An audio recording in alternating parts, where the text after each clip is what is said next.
Olá, bom dia, boa tarde, boa noite. Não sei que horas você vai assistir esse vídeo, mas sejam todos muito bem-vindos à EBD do Ministério CREA. Você está na Escola Bíblica Dominical e nesse domingo é um domingo muito especial. Para você que não sabe, esse domingo é o Domingo da Igreja Perseguida, mais conhecido como DIP, Domingo da Igreja Perseguida. Muito especial porque muitas igrejas ao redor do mundo vão estar parando as suas liturgias, as suas celebrações, para estar refletindo sobre a situação dos irmãos que estão em perigo ao redor do mundo, que correm perigo de vida, até mesmo simplesmente pelo fato de confessarem o nome de Jesus. Então, eu sou Arthur Oliveira, eu sou um dos professores da EBD aqui do Ministério CREA. Sejam muito bem-vindos a essa videoaula. Mas para nós iniciarmos essa reflexão, eu gostaria que você curvasse a sua cabeça rapidamente e orasse ao Pai juntamente comigo, amém? Pai de amor, Deus querido, nós estamos aqui para aprender mais da Tua Palavra, Pai, e para também nos aliançarmos com esses irmãos, Senhor, que estão sendo perseguidos ao redor do mundo, simplesmente pelo fato de confessarem o Teu nome. Eu te peço, Espírito Santo, para que a Tua unção esteja sobre nós, nos dando entendimento, conhecimento e sabedoria, em nome de Jesus Cristo. Amém e graças a Deus. Amém, querido? Então, pegue seu bloco de notas aí, pegue seu celular, seu smartphone. Você pode ter acesso a essa lição no nosso aplicativo, o aplicativo do Ministério CREA. Pega aí seu papelzinho para você fazer as suas anotações. E sem muita demora, vamos abrir a nossa Bíblia, lá na carta de Hebreus, capítulo 13, versículo 3. Então, vou repetir mais uma vez aí o tema dessa lição, DIP, Domingo da Igreja Perseguida, tá? Então, só para contextualizar um pouquinho, enquanto você abre aí em Hebreus capítulo 13, versículo 3, ou simplesmente pega na sua apostila, o DIP é uma iniciativa da missão Portas Abertas. E nesse domingo nós estamos pensando, refletindo, intercedendo, clamando pela igreja na face da terra e pela proclamação do ID de Jesus Cristo, que é pregar o evangelho a toda a criatura. Mas não sei se você já parou para pensar que em outras nações, em outras sociedades, simplesmente o fato de você se identificar como cristão, como protestante, como evangélico, isso já pode colocar a sua vida em risco.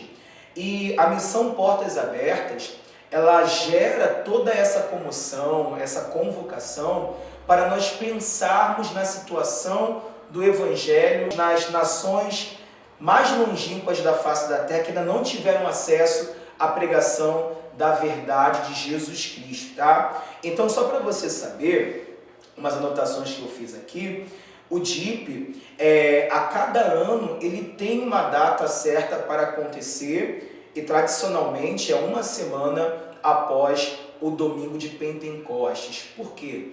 Os historiadores, os pesquisadores, os teólogos acreditam que o marco inicial da igreja cristã, da igreja primitiva, aconteceu basicamente nesse período, depois do derramamento do Espírito Santo lá em Pentecostes, como nós lemos em Atos 2. E se você, depois, com calma, quiser abrir sua Bíblia para conferir, lá em Atos 4 nós temos um marco do nascimento da igreja. Mas vamos com calma aí, para não ficar muita informação e você não se embolar. Então, o primeiro texto que nós vamos ler, que é o texto principal dessa lição, está lá em Hebreus capítulo 13, versículo 3. Diz assim: lembrai-vos dos presos, como se estivesseis presos com eles, e dos maltratados, como sendo vós mesmo também no corpo. E por que esse texto é importante para nós entendermos Atos 4? Olha agora o que está escrito lá em Atos dos Apóstolos, capítulo 4, a partir do versículo 1. Abra sua Bíblia comigo. Diz assim, o começo da perseguição. Falavam eles ainda ao povo quando sobrevieram os sacerdotes, o capitão do templo e os saduceus, ressentidos por ensinarem eles o povo e anunciarem em Jesus a ressurreição dentre os mortos. Versículo 3.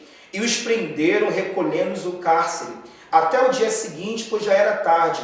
Muitos, porém, dos que ouviram a palavra, a aceitaram, subindo o número de homens a quase 5.000. No dia seguinte, reuniram-se em Jerusalém as autoridades, os anciãos e os escribas, com os sumos sacerdotes Anás, Caifás, João, Alexandre e todos os que eram da linhagem do sumo sacerdote. E pondo-os perante eles, os arguiram: com que poder ou em nome de quem fizeste isso? Então Pedro, cheio do Espírito Santo, lhe disse: autoridades do povo e anciãos, visto que hoje somos integrados a propósito do benefício feito a um homem enfermo e do modo por que foi curado, tomai conhecimento, vós todos e todo o povo de Israel, de que em Jesus Cristo Nazareno, a quem vós crucificaste e a quem Deus ressuscitou dentre os mortos, sim, em seu nome é que este está curado perante vós. Então, esse é o texto base, chave, que marca o nascimento da igreja. E quando a carta de Hebreus fala sobre a gente se compadecer, a gente lembrar dos presos, é porque ali o versículo está chamando a nossa atenção para a perseguição que a igreja sofreria. E melhor dizendo, ao longo da sua história, se a gente parar para analisar, vou fazer aqui um breve resumo para vocês, se a gente parar para analisar a história da igreja, ela é marcada por perseguição. Desde lá da época do Império Romano, a gente vai entender, de acordo com o contexto histórico, que existia uma característica entre os primeiros imperadores do Império Romano, que era a questão do culto ao imperador. E a gente sabe muito bem que a igreja, que o evangelho, ele não se prostra a homens, mas se prostra perante a Jesus Cristo, a Deus. Então, você já tem aí uma ideia que vai afrontar o Estado romano, o Império Romano naquele momento, já que o evangelho não adora homens e reconhece somente a Jesus Cristo como Salvador. Então, a gente já começa a perceber que o principal objetivo de Jesus Cristo não era ser um líder político, mas era ser um líder espiritual que causasse uma transformação na vida das pessoas que viviam naquele tempo. Então a perseguição da igreja começa a partir desse primeiro século, nesse contexto histórico, aonde o Império Romano ele está governando sobre aquela região. Olha só, uma situação importante que nós vamos ler lá no Evangelho de Lucas, capítulo 6, versículo 22, diz assim, bem-aventurados serão vocês quando os odiarem, expulsarem, insultarem e eliminarem o nome de vocês como sendo mal, por causa do Filho do Homem. Então, olha, preste atenção aqui, quando a gente fala na perseguição que a igreja primitiva sofreu, nós temos 4 pontos que merecem ser refletidos aqui nessa videoaula. Primeiro ponto, fala sobre ódio. Segundo ponto, fala sobre expulsão. Terceiro ponto, fala sobre insulto. Quarto ponto, fala sobre eliminação. Então, a perseguição que a igreja ela começa a sofrer nos seus primeiros anos, no seu primeiro século, é baseado em ódio, é baseado em expulsão, é baseado em insulto, é baseado em eliminação. Por exemplo, hoje nós vemos a situação de perseguição em muitas nações que são fechadas à pregação do Evangelho. Por exemplo, a Coreia do Norte, nós temos Cuba, nós temos alguns países do oeste africano, como Mali, a própria Nigéria, a Coreia do Norte, nós já falamos. Então, hoje nós percebemos a perseguição nos dias atuais através de regimes totalitários, autoritários, são fechados à pregação do Evangelho. Então, preste atenção em outro texto que vai nos servir de chave para refletirmos sobre o domingo da igreja perseguida. Segundo Timóteo, capítulo 3, versículo 12. De fato, todos os que desejam viver piedosamente em Jesus Cristo serão perseguidos. Então, essa é uma realidade, querido. Por exemplo, quando a gente começa a refletir sobre a vida do apóstolo Paulo, a gente vai perceber que ele se colocou como um exemplo do que é ser um servo de Deus compromissado com a expansão do Evangelho. Então a gente pode enumerar aqui várias situações que o apóstolo Paulo ele passou, mas em nenhum momento ele perdeu a esperança. Por exemplo, o apóstolo Paulo ele foi açoitado, ele foi apedrejado, ele sofreu naufrágio, ele foi picado por uma serpente, ele teve impedimento do próprio Espírito Santo para repousar em uma cidade, mas seguir para outra. Então a gente percebe que a vida do apóstolo Paulo, ela nos mostra todo esse período de perseguição. Um outro ponto também que a gente percebe nesse primeiro século é justamente a martirização dos apóstolos, daqueles que estiveram com Jesus, daqueles que foram levantados por Jesus para transmitir a pregação dessa palavra, desse evangelho. Então, esse primeiro momento é marcado por muitas mortes, por muitos martírios. Por exemplo, na época de Nero, que foi um dos grandes perseguidores da igreja, a gente vê que os cristãos eram entregues às feras nas arenas. Os cristãos eram feitos de tochas vivas, eles eram enrolados em peles humanas, em peles de animais, eram pendurados no alto dos postes e ali eles eram incendiados vivos. Tudo pelo motivo de defenderem a fé em Cristo Jesus. A gente vai entender que por mais que a igreja ela seja perseguida, por mais que a igreja ela sofra essa perseguição, a igreja ela não vai acabar, mas ela vai permanecer firme, porque é o que diz a palavra do Senhor, que as portas do inferno não prevalecerão contra a igreja de Jesus Cristo. Trazendo para os nossos dias atuais, vamos lá na nossa apostila. Domingo da Igreja Perseguida. O que é isso? Todo ano, junto com várias igrejas filiadas à missão Portas Abertas, separamos um domingo para lembrarmos de nossos irmãos perseguidos pelo mundo. Conhecemos realidades tão distantes da nossa e países onde servir a Jesus significa renunciar à segurança. Mas ainda assim não significa se sentir inseguro, porque sabemos que o Senhor cuida de nós e nossa vida está em suas mãos. Mas o que é a perseguição aos cristãos? Então, para você tomar nota aí na sua lição, a perseguição aos cristãos é definida como qualquer hostilidade experimentada, como resultado da identificação de uma pessoa com Cristo. E isso pode incluir atitudes hostis, palavras e ações contra os cristãos. A perseguição ocorre de diferentes formas, de acordo com o lugar onde os cristãos vivem e motivado por diversos agentes. Então, como eu falei, ao longo da história, a igreja, o cristianismo, ele foi perseguido. Então a gente tem, no período do primeiro século, com Nero, com outros imperadores que perseguem a igreja. Na Idade Média, nós temos muitos protestantes sendo perseguidos, na época pré-reformista, quando a gente pensa na reforma protestante que aconteceu no século XV, a gente pensa o seguinte, que no período anterior à reforma, nós temos John Wycliffe, nós temos John Hus, e foram perseguidos por proporem reformas naquele sistema totalmente corrompido no qual a Igreja Católica ela se encontrava. A gente vai perceber a atuação do Tribunal de Inquisição em muitas regiões. Um pouquinho mais para frente, a gente vai perceber também isso em regimes totalitários. Por exemplo, no stalinismo, regimes que são muito fechados, a perseguição de cristãos. E principalmente quando a gente percebe que atualmente, na atual conjuntura que a gente vive, as pessoas vivem um processo de secularização. O que é um processo de secularização?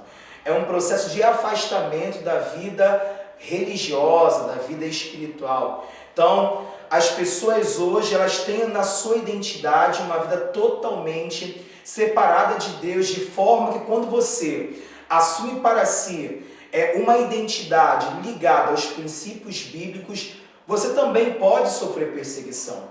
Por exemplo, a gente vai perceber que hoje, na Nigéria, existem grupos extremistas islâmicos, como o próprio Estado Islâmico e principalmente o Boko Haram. A própria palavra Boko Haram, se você for buscar uma tradução, significa cultura do Ocidente é pecado. Então o Estado Islâmico, o Boko Haram, atualmente tem efetuado sequestro, tem buscado abafar, sequestrar e até mesmo levar à morte pessoas que são identificadas como cristãs. Por exemplo, nós estamos vivendo um tempo de finalzinho de pandemia e nesse período, nesses 2 anos de pandemia de Covid-19, um dado chama a atenção, que a gente percebe que nesses países onde o islamismo jihadista é muito forte, eles jogam sobre os cristãos a culpa da maldição da Covid-19. Então eles acreditam, nesses países que são fechados, que são ligados a uma vertente fundamentalista do islamismo, eles entendem que a culpa da pandemia de Covid-19 são desses cristãos. Um conceito que eu falei aqui agora sobre a jihad, tá? Jihad ou jihad. Quando a gente fala do islamismo jihadista, a gente está falando de uma vertente bem radical, no caso, os xiitas do islamismo. Então, quem são esses xiitas que levam ao pé da letra a jihad ou a jihad, que significa guerra santa? Eles entendem que se você não é islâmico e se você for principalmente cristão e você não cumpre os preceitos de Maomé, os preceitos do Alcorão. O que é o Alcorão, galera? Alcorão é o livro sagrado do islamismo e Maomé é o seu profeta. Então, essa vertente do islamismo, esse islamismo jihadista, esse islamismo xiita, esse islamismo radical, eles entendem que se você é um cristão, você é um inimigo do profeta, você é um inimigo da religião. Então, a única interpretação é essa: ou você se converte, ou você é perseguido. E o Boko Haram e também o Estado Islâmico, eles têm essa interpretação extremista do Alcorão, ou Corão, que é o livro sagrado do islamismo. Então, o porquê da importância do DIP?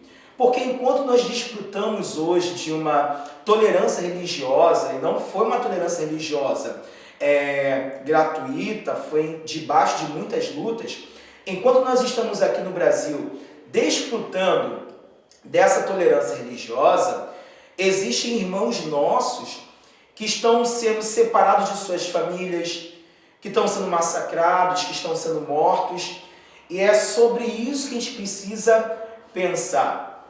Hoje você pode me assistir aí, nos assistir, desfrutar desse conhecimento na sala da sua casa. Você pode assistir isso na sua rede social, você pode postar, mas existem muitos países como a Coreia do Norte, onde não existe a liberdade religiosa, a liberdade de expressão. Então, para vocês terem uma ideia, eu fiz aqui um levantamento só para vocês entenderem como funciona a Coreia do Norte. Por exemplo, século XVII, nós temos livros cristãos.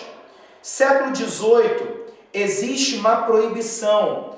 Porém, no período onde a Coreia do Norte era ligada, onde a Coreia era ligada ao Japão em 1905, nós temos notícias de um avivamento espiritual. Sim, então, em 1905, se você fizer uma pesquisa, uma breve pesquisa, você vai perceber que no período onde a Coreia ela estava ligada ao Japão, naquele momento entraram livros cristãos. E a história relata desse avivamento a ponto do Japão ser conhecido como a Jerusalém do Oriente. Mas, como nós estamos percebendo, e como já foi dito, ao longo da história, nós vamos perceber, nós vamos entender essa perseguição.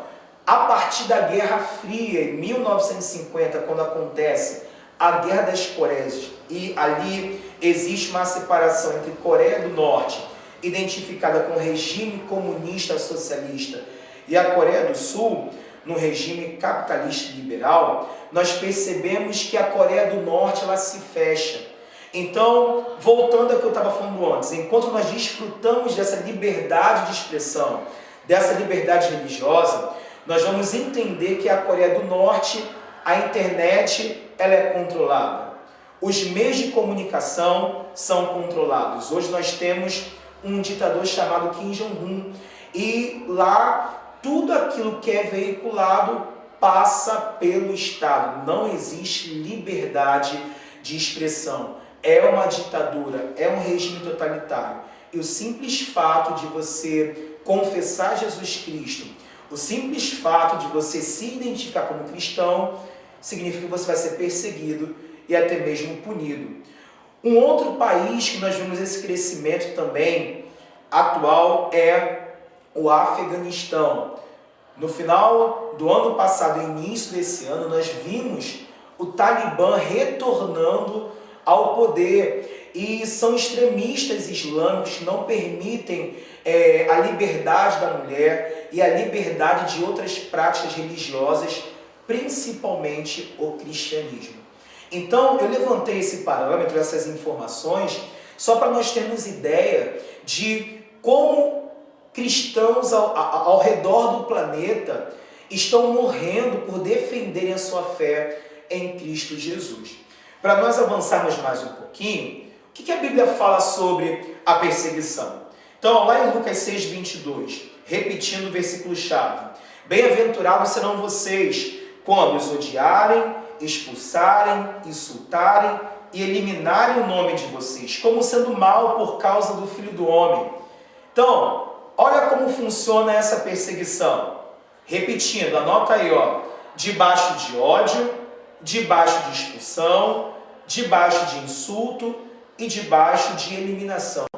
E só abrindo um parênteses aqui, é isso que tem acontecido. Quantos de nós, trazendo aqui para a realidade brasileira, as pessoas falam, eu vou até usar um termo muito próprio dos dias atuais, as pessoas falam muito sobre discurso de ódio. Mas quantas vezes esse discurso de ódio, ele vem sobre o cristão porque ele está confessando uma cultura que não é desse mundo, mas uma cultura que é do reino. Quantas das vezes nós somos expulsos de situações, de ambiente que nós temos um posicionamento que difere da grande maioria? Ou quantas vezes somos insultados porque defendemos aquilo que a palavra fala, os valores, os preceitos da palavra de Deus, e em outros casos existe a própria eliminação, como nós estamos percebendo nesses países que são fechados. Segundo Timóteo 3,12 fala assim, repetindo também o versículo-chave: de fato, todos os que desejam viver piedosamente em Cristo Jesus serão perseguidos. Então, vamos lá, para nós entendermos um pouquinho aqui as fases da perseguição. Nós estamos lá no finalzinho da primeira folha. Olha só, a Jesus: se me perseguiram, também perseguirão a vocês. Deixa eu falar uma coisa, irmão. Muitas pessoas pensam que evangelho, que servir a Jesus Cristo, é uma vida tranquila, glamurosa, só de bênçãos, mas sendo que a palavra de Deus, ela nunca nos garantiu uma vida fácil, uma vida só de milagres, uma vida só de bênçãos.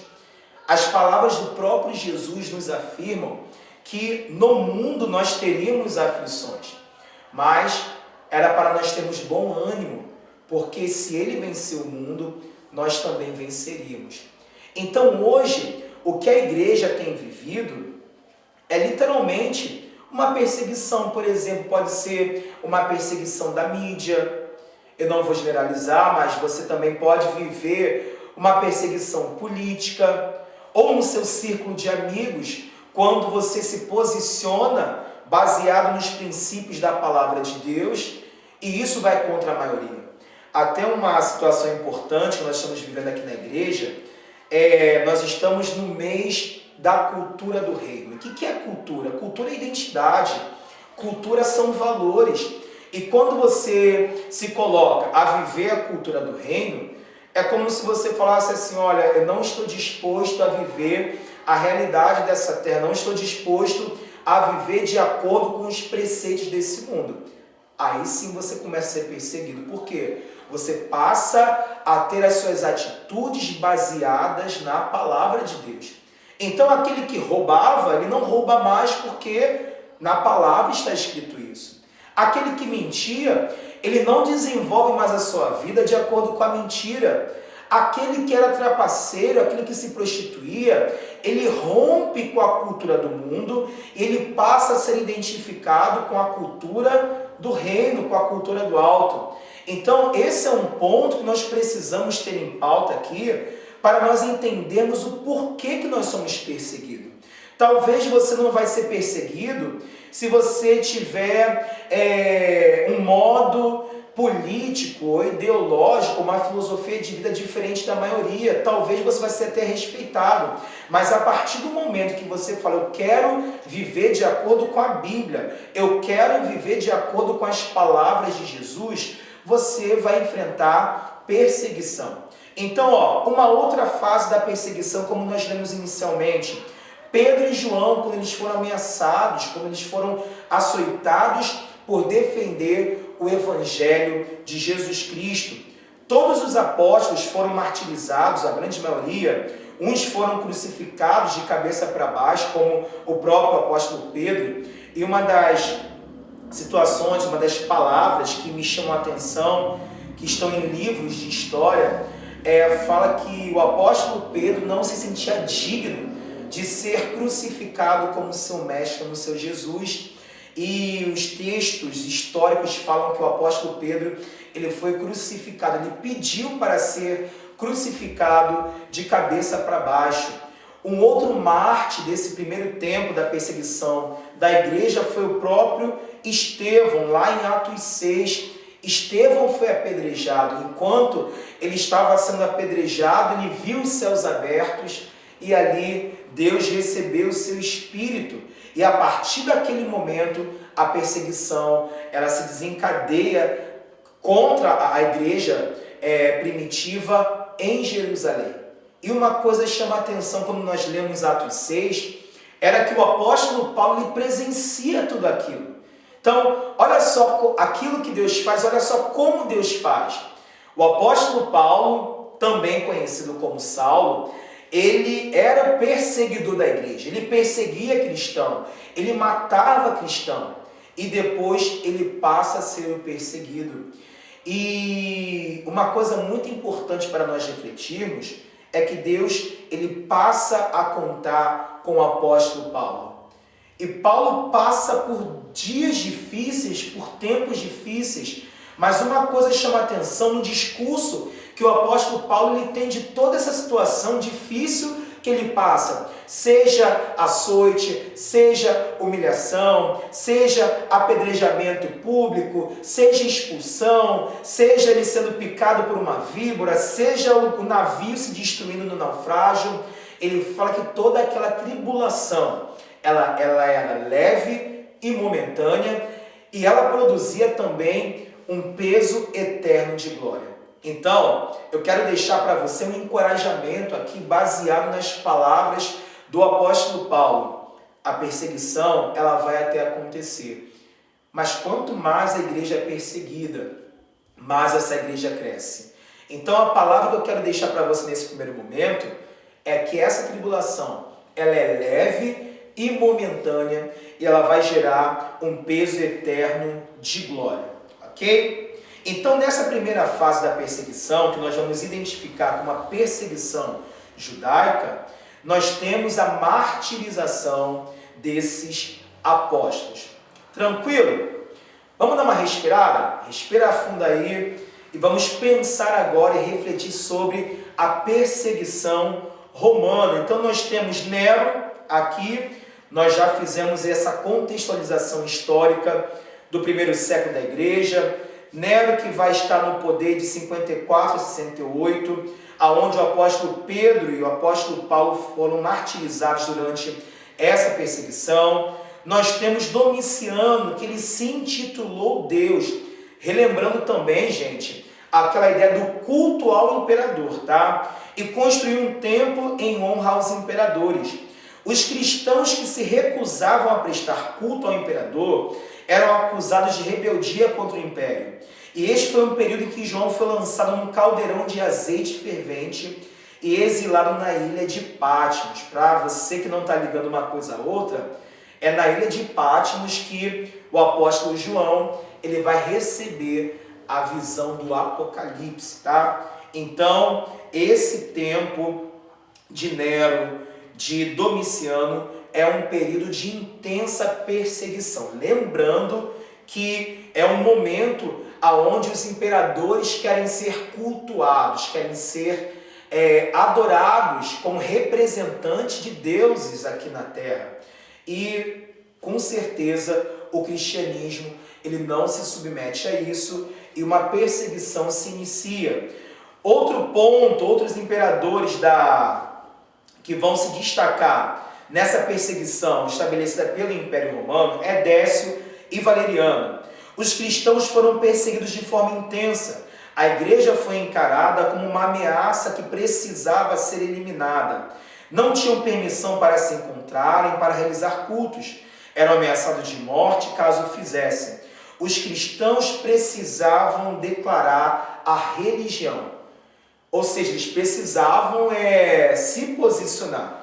Quem renunciasse recebia um certificado e quem não renunciasse era preso e torturado. Nesse período, muitos fugiram de suas casas padecendo necessidades. Então, a gente está percebendo aqui que existe perseguição no período judaico, existe uma perseguição também no Império Romano. Há quanto tempo os cristãos estão sendo perseguidos do mundo?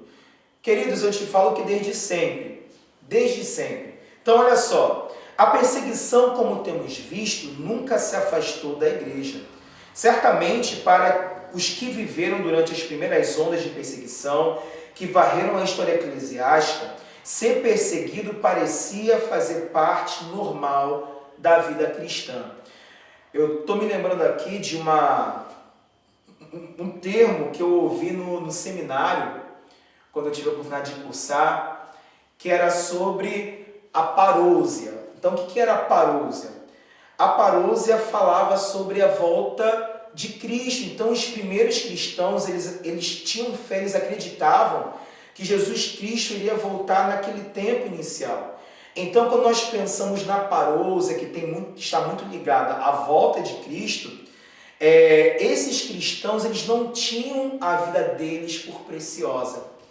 Então, eles se animavam em morrer por Cristo, em pagar esse preço para o avanço. Eles vendiam suas propriedades.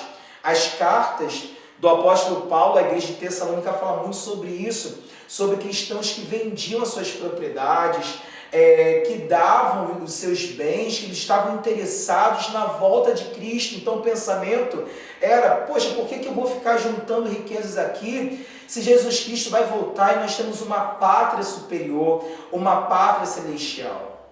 E automaticamente isso me lembra do sentido da palavra igreja, que é eclésia. Então, quando nós pensamos em eclésia é chamados para fora, é ir para fora. A Bíblia fala que os campos estão brancos, mas poucos são os ceifeiros. Então, nós precisamos pregar a palavra, nós precisamos falar da parousia, nós precisamos ser a eclésia. A Assembleia dos Santos são chamados para fora, para pregar o Evangelho a toda criatura. E hoje, queridos, querida do Senhor, eu te falo que o Senhor ele tem levantado, ele tem buscado levantar os seus servos em pontos estratégicos, em pontos específicos. Vou trazer essa realidade aqui muito para o Brasil, Hoje nós precisamos de servos de Deus, pessoas com coração voltado para Deus, nas faculdades, na política, na arte, porque nós precisamos trazer o reino, falar da cultura do reino, do evangelho, que precisa ser pregado a toda criatura. Então Deus hoje tem levantado um povo, uma geração, para estar em locais específicos da sociedade brasileira, em locais de decisão, em locais específicos para trazer a pregação do evangelho. Então, trazendo esse pensamento, essa reflexão, nós precisamos entender, poxa, os cristãos do primeiro momento, do primeiro século, eles tinham no seu coração a parousia, a volta de Jesus Cristo. E hoje nós, como igreja, vivendo os últimos dias da igreja na face da terra, nós precisamos ter esse pensamento e clamar: Maranata, ora vem. Então, trazendo esse pensamento, essa reflexão sobre a igreja perseguida, eu quero que você reflita aí na sua casa. Como você se comportaria, agiria, se hoje um decreto fosse estabelecido no Brasil, suspendendo as liberdades religiosas? Você não poderia mais vir à igreja, você seria perseguido se você falasse que era cristão, evangélico.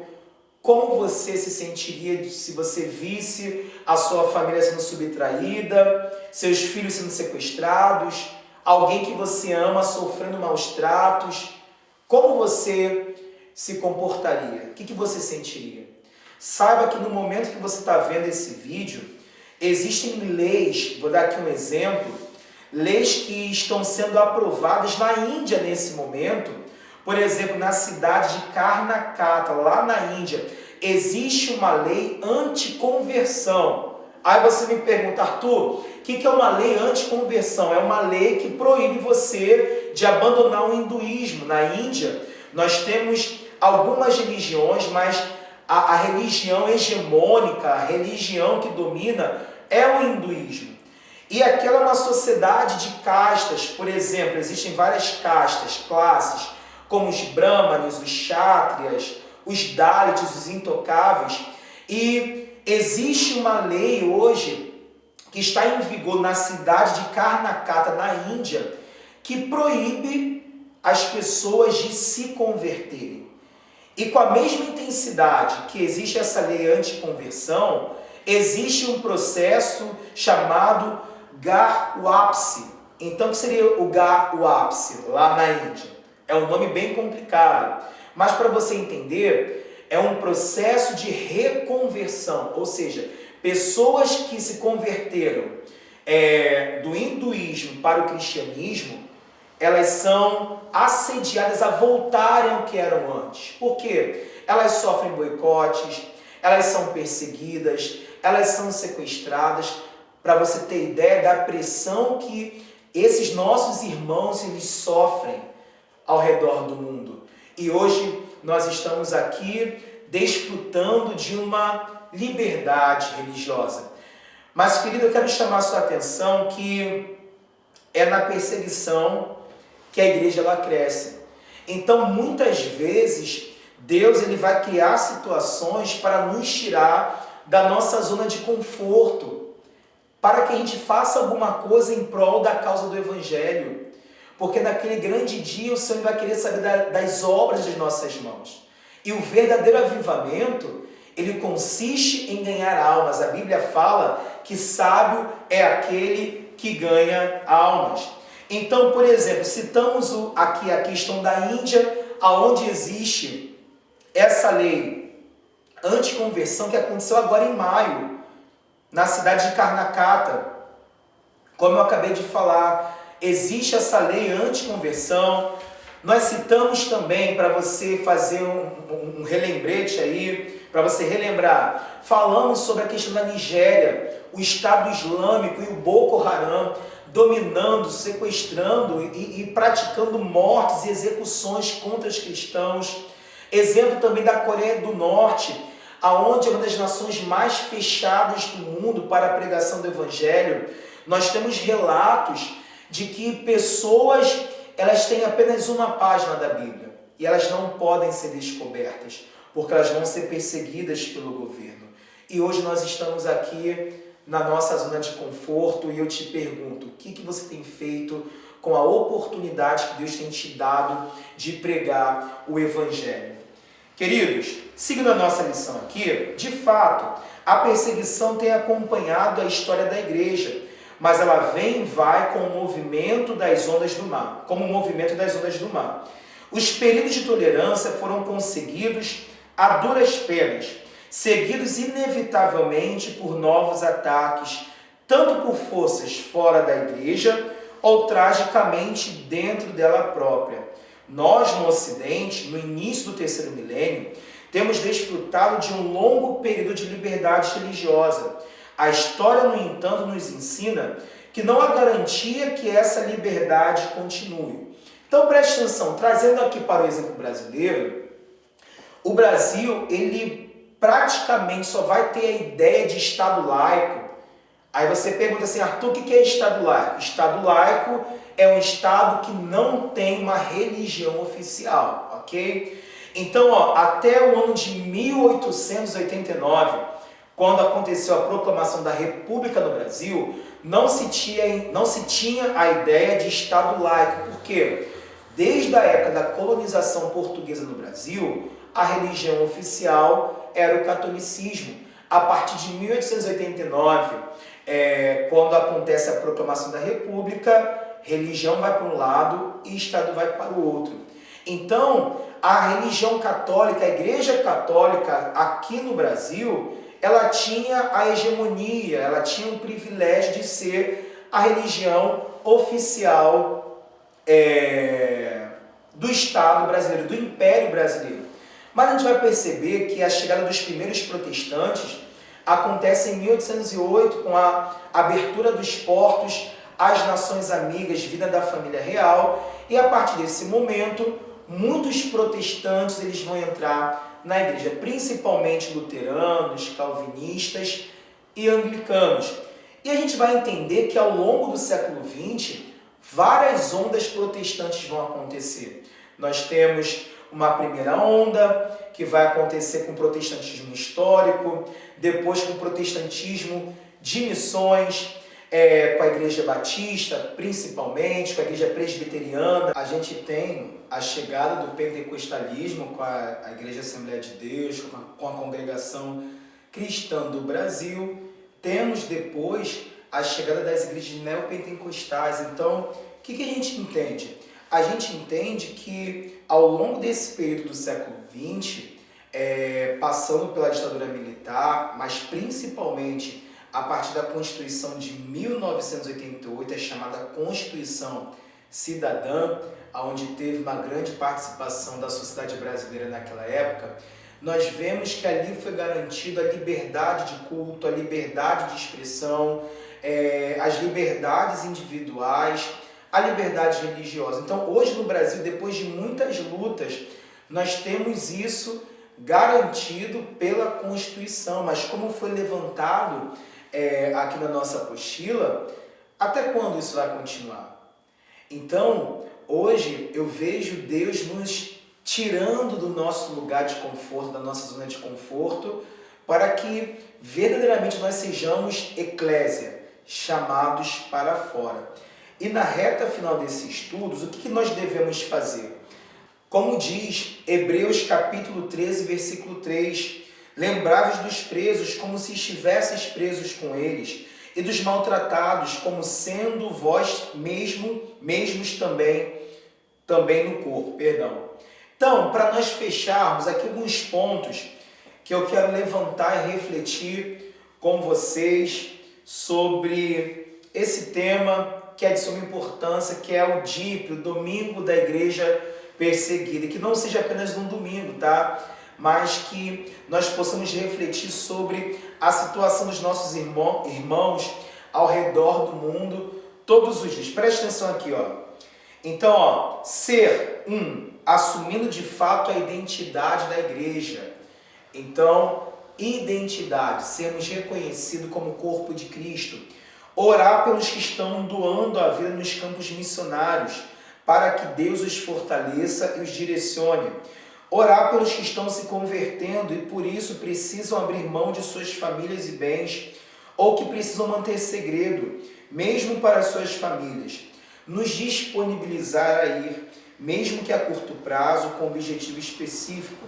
Apoiar financeira, espiritual e emocionalmente aqueles que estão servindo ao Senhor integralmente. Adote o missionário. Estar atento aos relatos apresentados por quem está no campo para saber a necessidade local. Então, adote um missionário, invista em missões, faça diferença, ore, interceda e seja relevante aonde Deus te plantar. Esse é o lema da nossa igreja, né? O slogan da nossa igreja. Ministério Creia, uma igreja relevante para esse tempo. Então, seja um missionário na sua casa, no seu trabalho, na sua faculdade, enfim, por onde você passar, que as pessoas te reconheçam como representante de Deus aqui na Terra. Então, nós estamos finalizando mais uma videoaula da nossa EBD. Que Deus possa estar te abençoando e até uma próxima oportunidade. Tchau, tchau.